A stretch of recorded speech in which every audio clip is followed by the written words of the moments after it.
Europe between East and West, when the world turns against you. Erdody Castle and the Lost World of Hungary's High Aristocracy. Read by the AI voice of David Erdody. The small village of Doba, northwest of Lake Balaton in western Hungary, is home to the Erdody Castle. A fine example of neoclassicism, the castle has the look and feel of a giant manor house. The bright white facade and stately exterior would look just as much at home in Western Europe as it does in a small Hungarian village. Is it any wonder that the designer was French? The castle, constructed between 1836 and 1839, was designed by Frenchman Charles Moreau, a leader in classicist architecture. Moreau had been instrumental in the redesign of Schloss Esterházy, still one of the grandest palaces in Austria today. The Erdodys were friends and social competitors of the Esterházys. They decided to co-opt Moreau to design their own residence at Doba. The result was splendid enough, but the grand facade can hide the humanity that used this palatial residence. Who exactly were the Erdodys, and what happened to them? In short, they were one of the oldest and most noble families in the Kingdom of Hungary. Like so many aristocrats, the changes wrought by revolution and war over the past 2 centuries put an end to their immense wealth and fantastical lifestyle. Land and power. The Erdodys' vast wealth. The Erdodys first obtained noble titles in the 15th century for service to the Kingdom of Hungary in what is today part of Croatia. In succeeding centuries, they sided with the Habsburgs, who came to rule over Hungary after the Ottoman Turks were thrown out in the late 17th century. The early Erdodys fought with valor and courage against the Turks. They were richly rewarded for their loyalty by the Austrian royal family. They were given many large and fertile tracts of land. As the 18th and most of the 19th centuries passed in peace, the Erdodys became less warriors and more socially refined aristocrats. Their wealth and power was based upon vast landholdings. From the Middle Ages, up until the latter half of the 19th century, land was power. It was the principal means of securing wealth in Central Europe. Prior to the Industrial Revolution, those who controlled the land held almost complete power over the people. Landowners were many levels above the masses of peasantry. Large estate owners like the Erdodys held an even more exalted status. They were the privileged elite. The country was run for their sake, not for the masses. Viewing the Erdody castle at Doba, it is easy to imagine that this massive manor would have been more than enough of a home for an entire family. Yet it is shocking to discover that Erdody Castle was meant to be used as a summer residence. In today's terms, this was just a vacation home. Obviously, they don't make holiday villas the way they used to. The castle was part of an entire complex that included 260 acres of landscaped gardens and woods. This was one of many estates the family owned, spread across what are today 3 separate countries, Hungary, Croatia, and Austria. The Erdodys' main use of these estates was to impress their fellow aristocrats. They were influenced by each other's tastes and whims of fancy.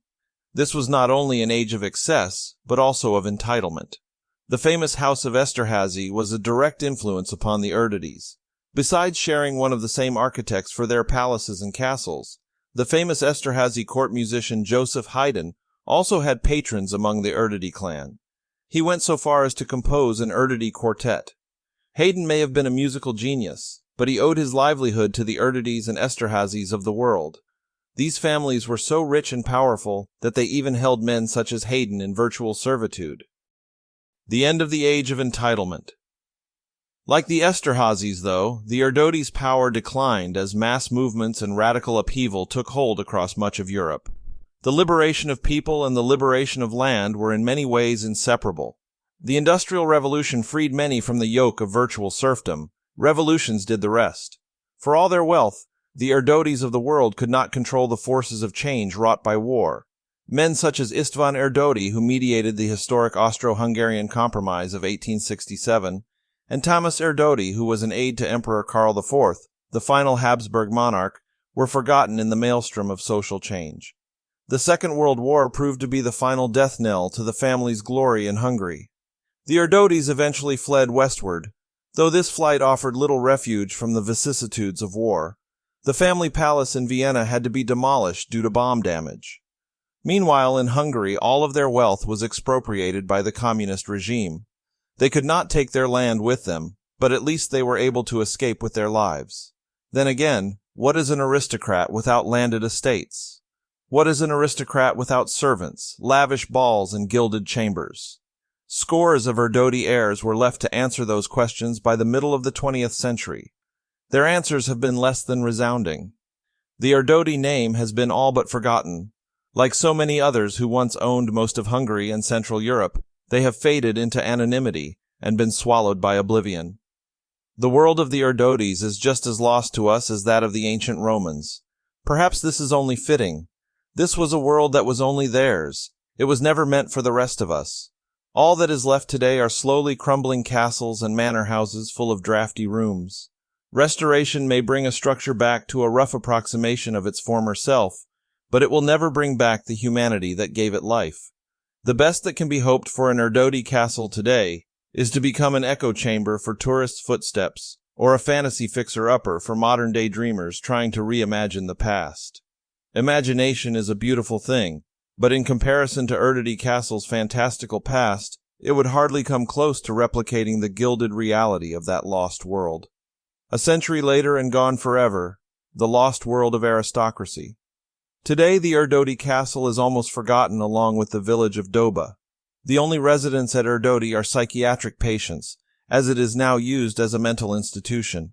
Tourists do not yet ply its vast halls, but can still drive or walk up to the castle and have a look. Viewing the castle reminds us of an age that was so much different from our own. It is hard to imagine that age was alive and well only 100 years ago. It is even harder to imagine that age is gone forever.